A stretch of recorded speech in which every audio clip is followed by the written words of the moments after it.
that 9 out of 10 people lose money in FNO, and it is not a small sum of money that they lose. The trend that we are seeing in terms of even the type of trading that is happening, so concentrated in weekly options, only on the expiry day, in the last 1 hour. तो सुना दोस्तों आप लोगों ने SEBI chairman ने क्या कहा, 9 out of 10 लोगों को लॉस तो होता ही है, उसके अलावा ये बहुत सारी स्ट्रेटजीज जो आप लोगों ने आजकल देखी होंगी, expiry day special, last 30 minute special और पता नहीं क्या क्या, ऑप्शन बाइंग में स्पेशली बहुत सारे वीडियोस आप लोगों ने इस तरीके के देखे होंगे, बहुत सारी ट्रेडिंग स्ट्रेटजीज इस तरीके की ओवरऑल आप कहीं पे भी देखोगे सोशल मीडिया में काफ़ी ज़्यादा फैली हुई हैं।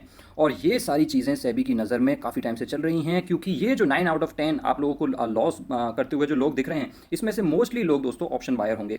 9 आउट ऑफ 10 में से मुझे ऐसा लगता है कि 8 तो इसमें ऑप्शन बायर होंगे, हो सकता है एक इसमें ऑप्शन सेलर होगा। और उसका कारण भी है कि भाई ऑप्शन बायर जो है 2,000 रुपये लेके, 3,000 रुपये लेके, 5,000 रुपये लेकर के स्टार्ट कर देते हैं कि इस 5,000 को हम 5 करोड़ बनाएंगे या 5 लाख बनाएंगे। और क्योंकि ये पॉसिबल नहीं है किसी भी प्रैक्टिकल सेंस के अकॉर्डिंग, सो इस वजह से ये जो नंबर आप लोगों को लॉस मेकिंग ट्रेडर्स का दिखता है काफ़ी ज़्यादा दिखता है। और इसी वजह से आप लोगों को ये सारे मेजर्स सेबी की तरफ से नजर आ रहे हैं। अभी न्यूज़ क्या आई है, एक बहुत ही बड़ी न्यूज़ आई है कि यहाँ पे सेबी जो है, अभी आपको पता है या नहीं, कुछ दिन पहले सेबी चेयरमैन का यहाँ पे इंटरव्यू हुआ था, वहाँ पे काफ़ी सारा डिस्कशन हुआ था कि ये जो एफएनओ में इतना ज़्यादा टर्नओवर बढ़ा है एकदम से, उसके रिगार्डिंग सेबी क्या कर रही है और यहाँ पे इन्वेस्टर्स की प्रोटेक्शन के लिए क्या किया जा रहा है। तो यहाँ पे सेबी ने एक वर्किंग कमेटी को यहाँ पे असाइन किया था कि कमेटी डिसाइड करेगी कि क्या क्या एक्शंस हम ले सकते हैं और वो सारे एक्शंस प्रैक्टिकल हैं या नहीं हैं, और अगर हैं तो उनके प्रोज एंड कॉन्स क्या हैं, वो सारी चीज़ें डिस्कस करने की बात हुई थी। यहाँ पे सोर्सेज के थ्रू, पहली बात तो दोस्तों मैं आप लोगों को बता देता हूँ कि ये सोर्सेज के थ्रू न्यूज़ आई है, ये ऑफिशियल न्यूज़ नहीं है, कोई भी अनाउंसमेंट सेबी की तरफ से नहीं आया है।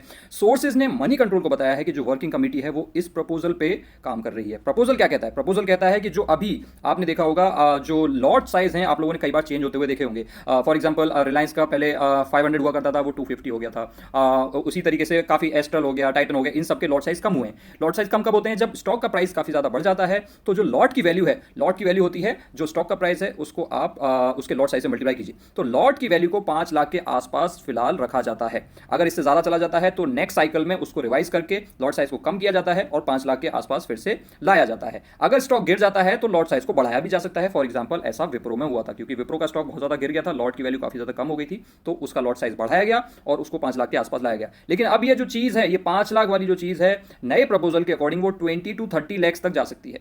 अब अगर 20 to 30 लाख तक चली जाएगी तो क्या इंपैक्ट पड़ेगा? इससे इंपैक्ट पड़ेगा दोस्तों लॉट साइज पे। लॉट साइज हो जाएगा यहाँ पे 4 से 6 टाइम्स।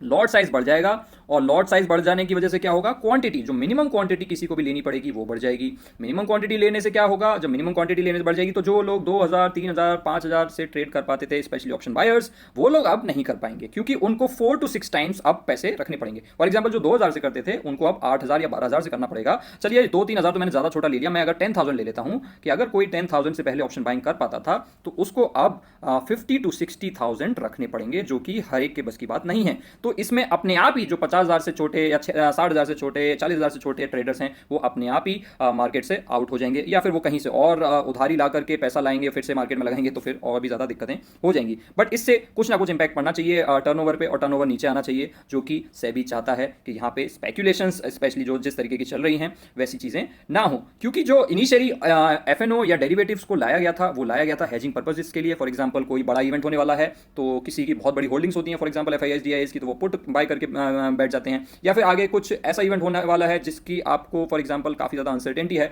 तो आप वहाँ पे फ्यूचर खरीद करके बैठ सकते हो, अपना प्राइस लॉक इन कर सकते हो। ये सारी चीज़ें इनिशियली इस तरीके से डेवलप की गई थी, लेकिन बाद में इन सबको मॉडिफाई करके और तोड़ मरोड़ करके इस तरीके से ट्रेड करने लगे लोग कि काफ़ी ज़्यादा यहाँ पे लोगों को नुकसान होने लगा। अब यहाँ पे आप अगर देखोगे तो और भी काफ़ी सारे सजेशंस हैं, ऐसा नहीं है कि सिर्फ ऐसा ही हो सकता है, और भी सजेशंस हैं। अगर वो पसंद आते हैं तो वो स्टेप्स भी लिए जा सकते हैं, या फिर सारे के सारे स्टेप्स साथ में भी लिए जा सकते हैं, कुछ भी हो सकता है, क्योंकि ऑफिशियली तो कुछ भी आया नहीं है, सारी की सारी स्पेक्यूलेशंस और सोर्सेज के थ्रू न्यूज़ आ रही है। अभी आप यहाँ पे देखोगे तो और क्या क्या सजेशन चल रहे हैं यहाँ पे।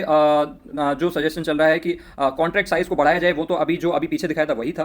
उसके अलावा आप देखोगे नंबर ऑफ वीकली एक्सपायरीज जो चल रही हैं, अभी आपने देखा होगा ऑलमोस्ट हर डे कोई ना कोई एक्सपायरी होती ही है। स्टॉक्स की मंथली एक्सपायरी होती है, निफ्टी की थर्सडे को होती है, निफ्टी बैंक की किसी और दिन होती है, कोई और इंडेक्स होगा उसकी किसी और दिन होती है, फिर BSE ने अपनी अलग से स्टार्ट कर दी, राइट, BSE ने अपनी अलग से स्टार्ट कर दी, तो सारी के सारे दिन आपको एक्सपायरी मिल जाएगी। अब ये सारी चीज़ें एक्सचेंजेस क्यों करती हैं भाई? एक्सचेंजेस को तो FNO से बहुत ज़्यादा इनकम इनकम होती है। और एक्सचेंजेस तो चाहती हैं कि लोग बहुत ज़्यादा ट्रेड करें, टर्नओवर लाखों करोड़ों में पहुंच जाए, क्योंकि उनकी तो इनकम हो रही है और उनको ये भी पता है कि लोग किस तरीके से एक्सपायरी ट्रेडिंग करते हैं, लास्ट 30 मिनट्स ट्रेडिंग करते हैं, ये सारी चीज़ें करते हैं। इसीलिए अलग अलग दिन की यहाँ पे आप लोगों को एक्सपायरीज देखने को मिलती हैं। लेकिन अब यहाँ पे अगर नई चीज़ें आती हैं, नए रेगुलेशंस आते हैं, सेबी की तरफ से नए नॉर्म्स आते हैं, तो यहाँ पे एक एक्सचेंज को सिर्फ और सिर्फ एक ही एक्सपायरी डे मिलेगा।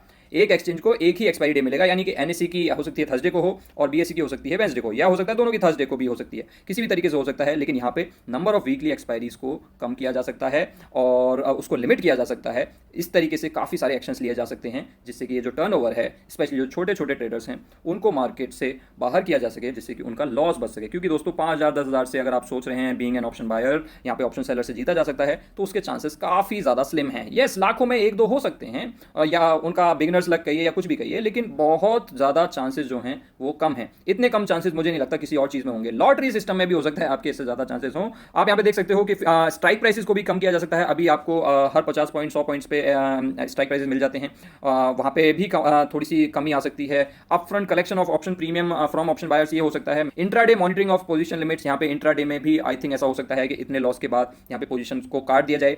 बहुत ज़्यादा डिटेल्स अवेलेबल नहीं है क्योंकि ऑफिशियल न्यूज़ नहीं है, लेकिन ये सारी चीज़ें हैं जो सेबी की जो कमिटी है उसके द्वारा प्रपोजल्स रखे जा रहे हैं। अब कौन सा इंप्लीमेंट होगा, कौन सा नहीं होगा, ये अभी तक क्लियर नहीं है और मुझे ऐसा लगता है कि इसको क्लियर होने में भी काफ़ी ज़्यादा टाइम लगेगा। मेरे हिसाब से एटलीस्ट 1 ईयर लग सकता है from the last SEBI chairman interview. तो तब से मुझे लगता है कम से कम 1 साल लगना चाहिए इसको इम्प्लीमेंटेशन में आने में। तो 1 साल तक तो दोस्तों आप लोगों के लिए कुछ ज़्यादा चेंज नहीं होगा, लेकिन उसके बाद काफ़ी सारी चीज़ें चेंज हो सकती हैं। और वर्स्ट केस सिनेरियो में दोस्तों आप लोग यहाँ पे देख सकते हो कि वर्स्ट केस सिनेरियो में सेबी के चेयरमैन ने क्या कहा था पिछले इंटरव्यू में, कि अगर ज़रूरत पड़ी तो डेरिवेटिव प्रोडक्ट्स को ऑफ द शेल्फ भी कर दिया जाएगा, अगर कमेटी यही रेकमेंड करती है। अगर बोला जाता है कमेटी के द्वारा कि एफएनओ को पूरी तरीके से बंद कर दीजिए, तो पूरी तरीके से भी बंद किया जा सकता है। SEBI is open for that kind of discussion. लेकिन दोस्तों मुझे ऐसा लगता है ये प्रैक्टिकल नहीं होगा।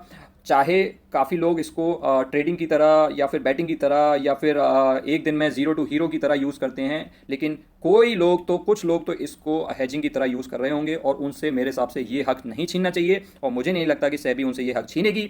यस, ये चीज़ें जो हैं इनको कर्व करने के लिए जो सेबी है बार बार एफएनओ का लॉट बढ़ा सकती है। मेरे को लगता है अगर 25-30 लाख से भी मन नहीं भरता है सेबी का, तो इसको 50 लाख तक भी ले जाया जा सकता है, जिससे कि एफआईआईज, डीआईआईज या एचएनआईज तो एटलीस्ट एफएनओ में ट्रेड कर सके। लेकिन पूरे तरीके से हटा पाना इतना आसान नहीं होगा, इज वॉट आई थिंक। ये है मेरा पर्सनल ओपिनियन। बाकी होने को तो दोस्तों कुछ भी हो सकता है, it's up to SEBI what they do about it. लेकिन दोस्तों मुझे लगता है अगले 1 साल तक तो ज़्यादा कुछ नहीं होगा, लेकिन उसके बाद चीज़ें चेंज हो जाएंगी। अब इससे हमें क्या इंपैक्ट पड़ता है दोस्तों? मुझे दोस्तों पर्सनली कुछ ज़्यादा खास इंपैक्ट नहीं पड़ेगा, क्योंकि मैं हूँ एक ऑप्शन सेलर और यहाँ पे अगर ये 25-30 लाख का यहाँ पे लॉट साइज कर भी दिया जाता है तो मेरे लिए कोई ज़्यादा बड़ा चेंज नहीं होगा। जो मुझे पहले मल्टीपल लॉट्स लेने पड़ते थे, हो सकता है अब मैं एक लॉट ही लूँ, तो उससे मुझे ज़्यादा असर नहीं पड़ेगा। लेकिन येस, ओवरऑल वॉल्यूम्स डाउन होंगे और क्योंकि ऑप्शन बायर्स थोड़े से आउट हो जाएंगे, तो वहाँ पे जो बिड्स और आस्क जो होते हैं दोस्तों, जो आपने देखा होगा बिड्स एंड ऑफर जो होते हैं मार्केट डेप्थ में, वहाँ पे थोड़े से आपको विथ ज़्यादा दिख सकती है, वाइड दिख सकते हैं वहाँ पे। लेकिन ये सारी चीज़ें तो देखते हैं टाइम के साथ कैसे होती हैं।